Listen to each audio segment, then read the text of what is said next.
Hail comic book fans! Today we're talking about Inferno Girl Red Issue 2. Now this picks up right after the event of the first issue, and one of the unique things about this particular story that differ from others, right, when it comes to a teenager becoming a superhero is usually, right, they hide it from their parents, but in this case the mother knows and she's very supportive, so her becoming a superhero is a lot more easy. And the mother is a very important part of the story because she's just so calm in every situation. She's very kind to everybody and she understands her daughter, right? Like, this is one of the only comics, right, series of characters to I can point to when it's a healthy mother and daughter bond, and the mother is helping her daughter along the way, understanding what is going on.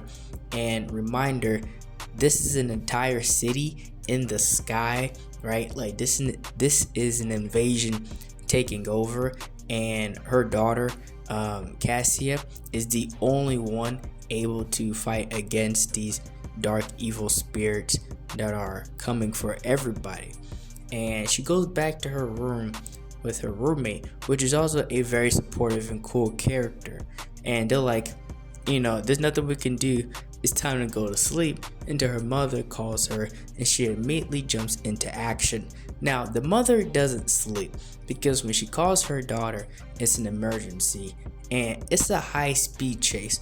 The mother is driving after these things and her daughter immediately jumps into action, right? She activates Inferno Girl and she fights off these evil beings, these creatures that we do not know the origins of them yet.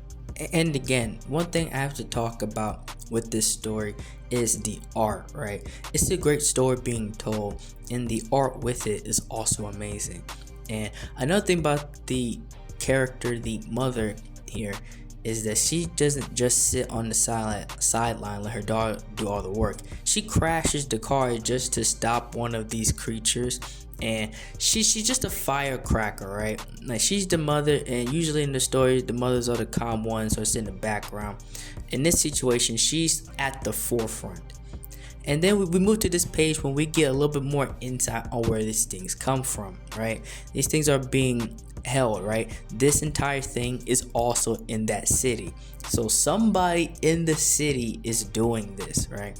And she has to go back to school, right? Because even though they're in the sky and this invasion thing is happening, the city is able to self-function when it comes to the normal things.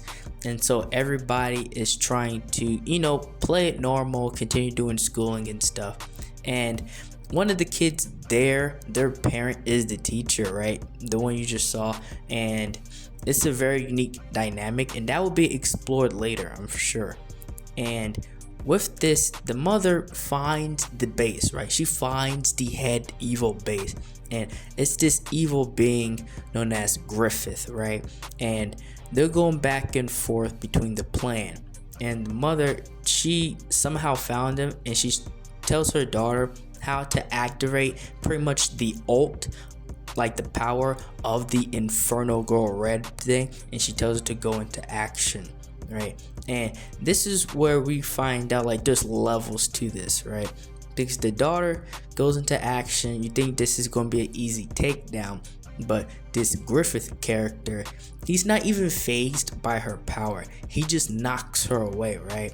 And he's not just powerful, he's highly intelligent, right? He's a higher being, right? Or at least that's how it comes off. And he completely wipes out the daughter, right? Because she's an inexperienced Inferno Girl, right? She doesn't have that level of battle IQ. And even the mother jumps in and tries to save her daughter, and she nearly gets killed in the process.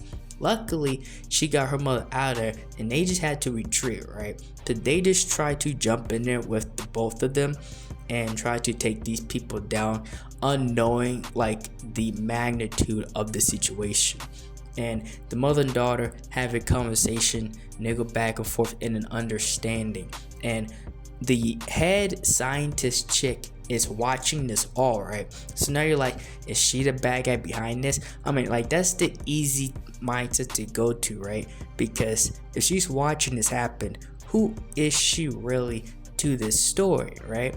And she wanted to say something to Cassia, but she lets her go, right? Because out of nowhere, another attack happens, right? Another one of these dark, evil, spiritual being creatures come out of nowhere and starts wreaking havoc. And so obviously Inferno Girl goes and she battles this thing, and she tries to stop it, right? And as the battle goes along, she eventually wins, and the mother's watching in the shadows. But it was all a trick, because Griffith is in the shadows and he grabs the mother, right? And so now she's gone, right? And as Inferno Girl is finishing up with the creature and she's being celebrated, she goes back to where her mother was, and she seems to be horrified about what she sees.